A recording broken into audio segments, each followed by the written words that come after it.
Imagine two companies competing for the same enterprise customer. Company A waits for the buyer to download an ebook, visit the pricing page, or submit a contact form. Company B has been influencing that buyer for the last 18 months. Its ideas shaped how the buyer defined the problem. Its content helped the buyer understand the category. Its experts became trusted voices. And long before an opportunity appeared in the CRM, its brand had already become the preferred choice. So when the buyer finally entered the market, the decision was not beginning. It was already partially made. Demand may appear suddenly, preference does not. For years, B2B marketing has been judged primarily by its ability to generate leads. How many forms were completed, how many MQLs were created, how many meetings were booked.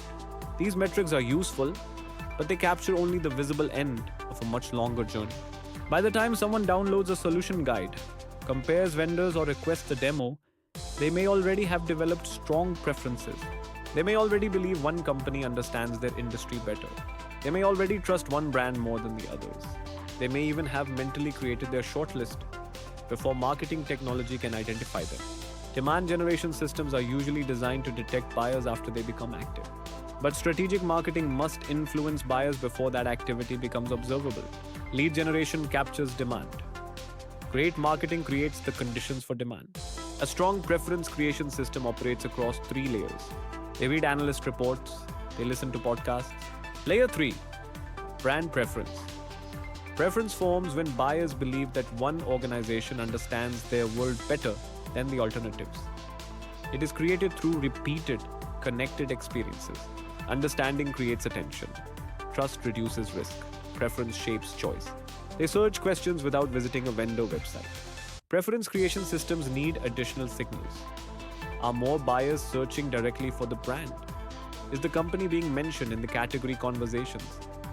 Are executives and subject matter experts gaining relevant audience attention? Most of this behavior remains invisible to the organization. There is no form fill, no let's score, no campaign attribution, no opportunity record.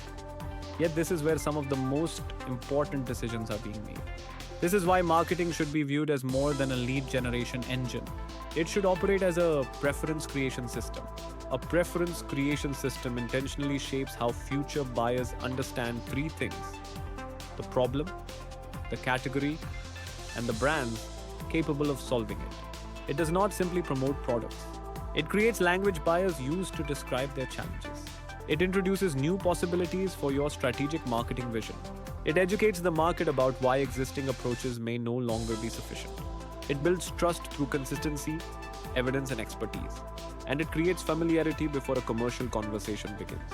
When this system works, buyers do not encounter the brand for the first time when they see an advertisement. They recognize it, they remember its ideas, they associate it with a particular capability, and they enter the buying process with an existing level of confidence. A strong preference creation system operates across three layers. Layer 1, category understanding. Marketing helps buyers make sense of a changing market. It explains what is changing, why it matters, and what organizations should do next. This is where original research, strategic perspectives, educational content, and strong executive voices become important.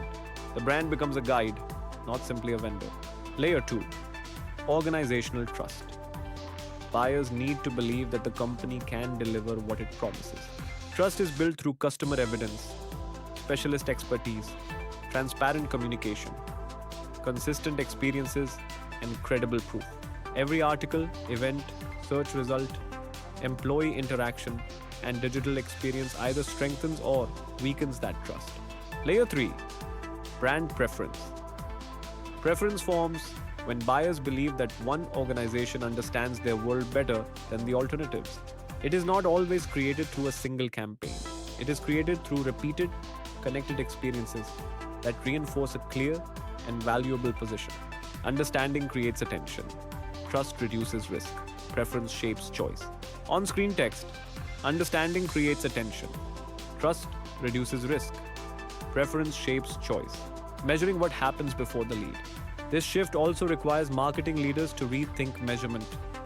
Marketing cannot abandon pipeline metrics, but pipeline metrics alone cannot explain how future demand is being shaped. Preference creation systems need additional signals. Are more buyers searching directly for the brand? Is the company being mentioned in category conversations? Are executives and subject matter experts gaining relevant audience attention? Is content influencing target accounts before they convert? Is the brand appearing in AI generated answers and recommendation environments? Are buyers returning repeatedly before making contact? Is marketing improving win rates, sales cycle velocity, and shortlist inclusion? These signals may not fit neatly into a last click attribution report, but they help reveal whether marketing is increasing the probability of future selection. Not everything valuable is immediately measurable, but everything strategic should eventually create evidence. The future of B2B marketing will not be won by the company that generates the largest number of leads. It will be won by the company that shapes buyer thinking before competitors realize a buying journey has begun. Lead generation will remain important. Demand capture will remain important. But they work best when preference already exists. The deeper question for marketing leaders is not simply how do we generate more demand? It is how do we become the brand buyers trust before demand becomes visible? Because when marketing consistently shapes category understanding, builds confidence, and creates preference, the organization does not have to fight for attention at the final stage. It arrives with an advantage. Do not wait for demand to appear. Shape what buyers prefer before it does. How much of your marketing strategy is designed to capture today's demand, and how much is building tomorrow's preference?